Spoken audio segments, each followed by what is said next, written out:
It's special as a venue generally because it caters to original music almost exclusively. It's just kind of a magical place for music. That wood structure is almost like a wood hollow body guitar. The acoustics are so great. You go in and it's got this nice kind of cool country bluesy laid down vibe. You got a couple pool tables in the back. You got the stage with the big old Texas flag. The Songwriter Circle is definitely one of the key things that does it for me, just because you can discover other songwriters and other songwriters can discover you. It's a good way to kind of build a few connections and even just learn. Of course, Songwriters Night caters to the songwriters themselves and is a venue for anybody that's into songwriting to come and play original music for each other and listen to each other.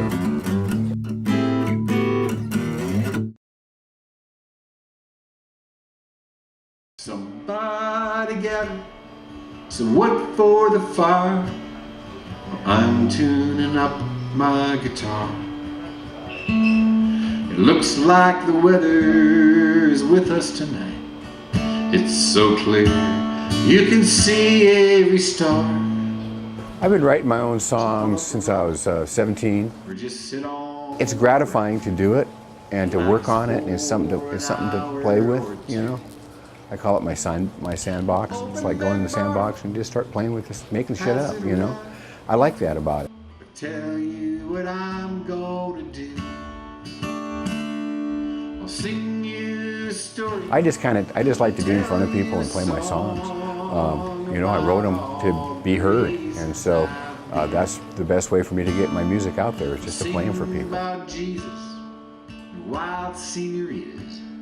I'll sing of the pleasures of sin. My name is Kevin Bloom, K-E-V-I-N. Last name is spelled B-L-U-H-M. It's like Orlando Bloom, except much more German and a little bit uglier.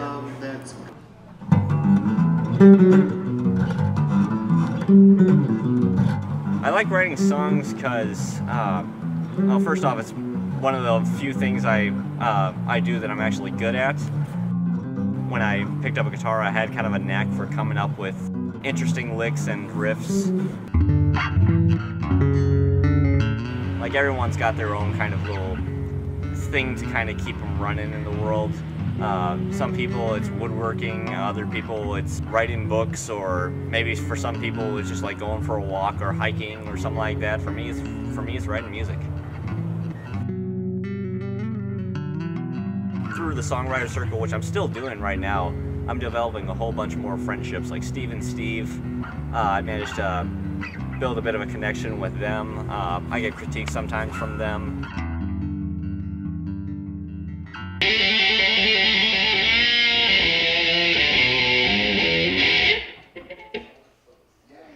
Uh-oh.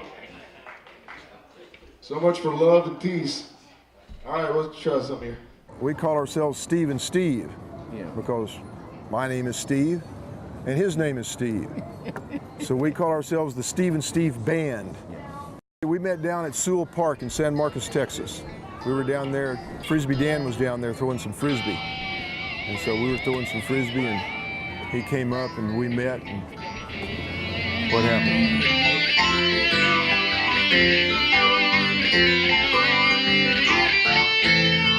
There's a space in our time where we all can live forever. Yeah, I said, hey, Frisbee Dan, how's it going today? He said, I'm doing all right. And then I said, I'm like, well, I'm going to be hanging out for a little while with you today, Frisbee Dan, but I got to go home pretty soon and put some strings on my guitar because they're kind of old. And all of a sudden Steve goes, you play guitar? I'm like, yeah. He says, I play keyboards. So I'm like, why don't we get together this afternoon? So we did, and that's how it all started back in 2009. The mighty prince of darkness are moving on the air. Ice caps melting, the wrinkles on the brink. Everybody has heard of Cheatham Street Warehouse. Yeah. And Kent Finley, who started it. Kent was a giver and not a taker, and that's really, really rare in the music business. Kent's whole idea, philosophy in life was was the way you get to be a better songwriter is you listen to other writers. You go and listen to everybody, even the people that are just starting out, because you never know what you're going to learn. I believe he bought the establishment, Cheatham Street Warehouse, and started up the whole songwriter circle at the warehouse as basically kind of a way to bring together songwriters and get them to share their songs, learn from each other. He was just all around one of the best songwriters in the area. Through the songwriter circle, he, kind of helped other songwriters kind of develop. Every time he would notice somebody that had a real talent for writing songs and singing, he would help them out. So he helped out, he got Randy Rogers started over there, George Strait, Terry Hendricks.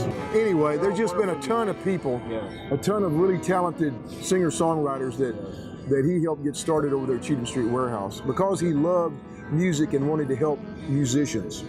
I find that the songs that resonate with people are about the big questions. Why am I here?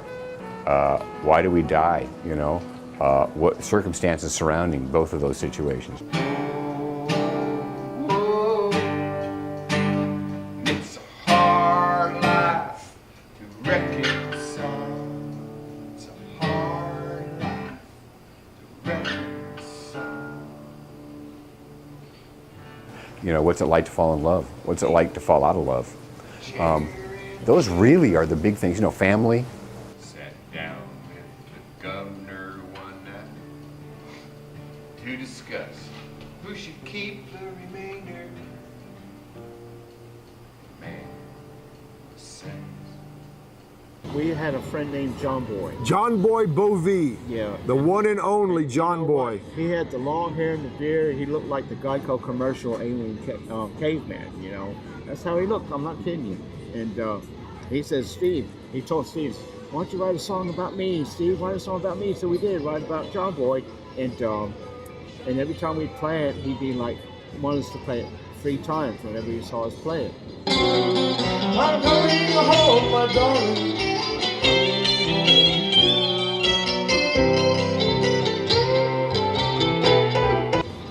Well, unfortunately, one night he was with this lady that I loved very much, and he loved too, and they was in a mobile home, and something happened, and it exploded, and it caught on fire, and they both died in a mobile home fire. And so every time we play Alien Caveman, we dedicate it to John Boy's memory.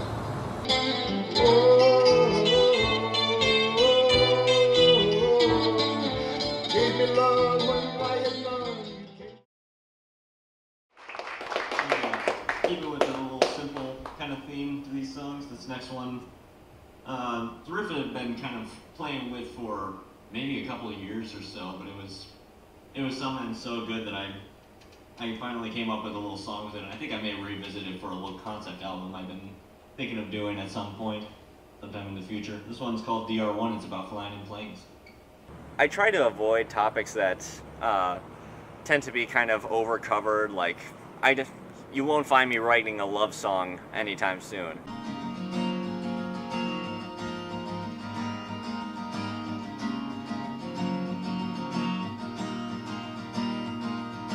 The instrumental songs where I don't write lyrics to it and I'm just kind of writing the concept, it's mainly just kind of what I'm feeling at the time. Once you make that commitment to hear a new song or a new artist and are open to it and willing to maybe let them into your life, when you do that, really magic things happen, because music does become part of your life. And it's important. People can't survive without it. To me, it's the most important thing out there other than water, air, and food. It's the next thing on my list. They call it the hill country. I call it beautiful. I call it progress. If it could be saved, they call it the hill country. I call it home. What will they call it? That old name. Scrape off that hill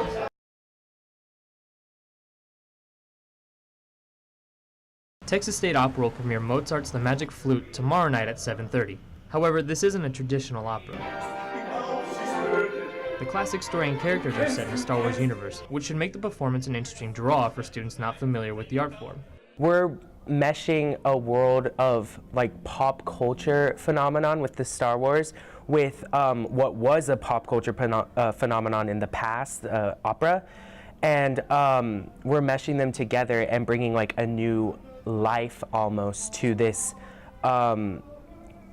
older art form that a lot of us love, but a lot of people are not really familiar with. Some people really wouldn't see a freshman being able to do like certain things, do certain roles.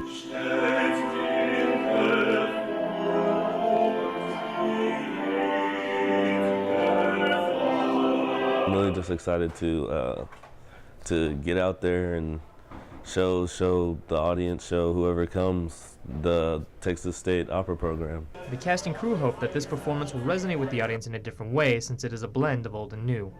Not every opera is boring. This one's going to be so fun. There's comedy in there, you know, there's romance, there's there's tension, there's everything there. So you get a little bit of everything. You get to see us in cool costumes.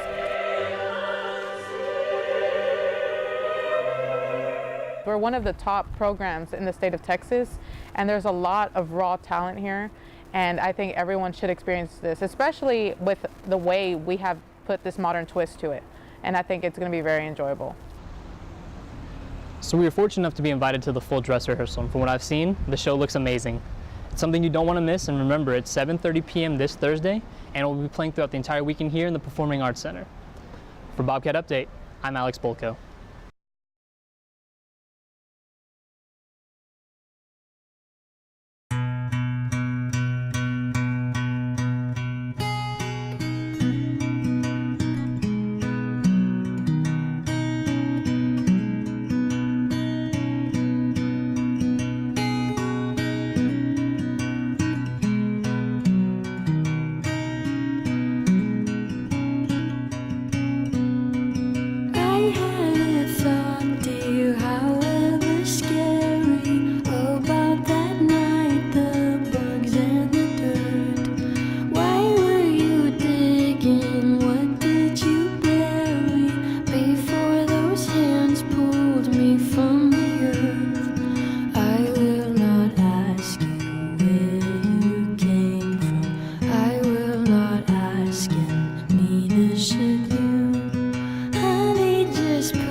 Just kiss like real people do.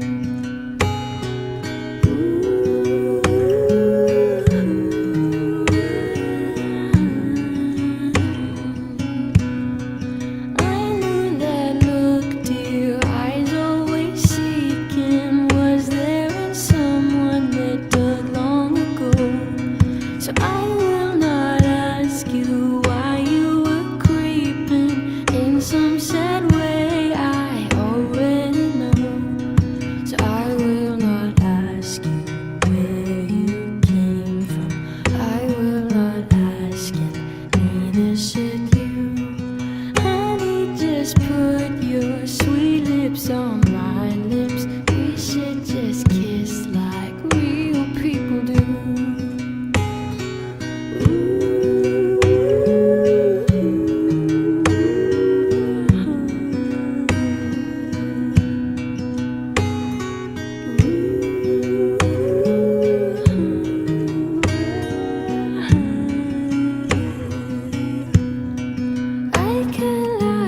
Ask you